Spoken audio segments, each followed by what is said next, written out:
ఒకసారి ఎప్పుడో మేము మెడ్రాస్ ఐఐటికి వెళ్ళినప్పుడు వాళ్ళకి ఒక చిన్న ప్రజెంటేషన్ ఇస్తే వాళ్ళందరికీ పెద్ద ఆశ్చర్యం.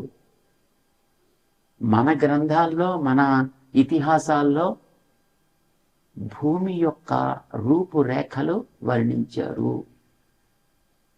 భూమి మొట్టమొదటి సముద్రంతో 4 వైపులా చుట్టి ఉండేది. క్రమంగా అది విడివడి ఈవేల్టి ఆకృతి వచ్చింది. ఈవేల్టి ఆకృతి వచ్చినప్పుడు ఎలా ఉండేది అనేది చెప్పారు. ఎలా ఉంది అంటే, ఒక కుందేలు తన ముందు ఉండే ఒక పెద్ద పొదని పట్టుకోవడానికి సిద్ధపడుతున్నట్టుగా ఉంది. వరల్డ్ మ్యాప్ చెప్పారు. వరల్డ్ మ్యాప్ అని వర్ణించారు. మీరు ఎక్కడైనా చూసారా కుందేలు కనిపించిందా దీంట్లో? నేను ఐఐటి వాళ్ళని అడిగాను. మీరంతా ఇప్పుడు ఐఐటి చేస్తున్నారు కదా, ఇంట్లో కూర్చొని మీరు కాలేజీల్లో చదివారు, అంతకుముందు స్కూల్లో చదివారు, మీరు వరల్డ్ మ్యాప్ చూస్తుంటారు, ఎక్కడైనా కనిపించిందా? వాళ్ళు కలెక్ట్ చేసుకునే ప్రయత్నం చేసి అక్కడ కనపడలేదు. మేము చూపించాం వాళ్ళకి, వరల్డ్ మ్యాప్ చూపించాం మొట్టమొదటిగా. ఈ వరల్డ్ మ్యాప్ అనేది ఎస్, దీంట్లో ఏమి ఇక్కడ తప్పైతే ఏం తేడా ఏం లేదు కదా అంటే, లేదండి. దాన్ని ఇలా తిప్పాను కిందకి, అప్ సైడ్ డౌన్. ఓకే, ఇప్పుడైనా కనిపించిందా? లేదండి అన్నారు.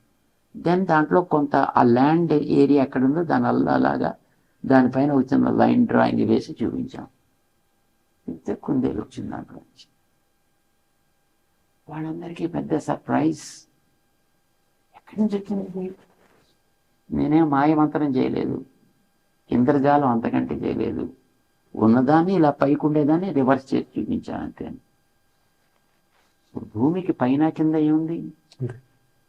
అనంతాకాశంలో తేలిటటువంటి గ్రహానికి అటు నుంచి చూస్తే కింద అమెరికా కింద ఉంది, అమెరికాని చూస్తే మనం కింద ఉన్నాం అంతే.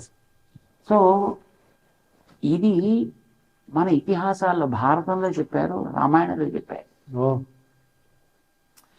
అప్పటికి దీన్ని చెప్పారు అని అంటే, నీకు భూమి యొక్క పిక్చర్కి కనిపించాలి, చూడాలంటే ఎక్కడి నుంచి చూడొచ్చు?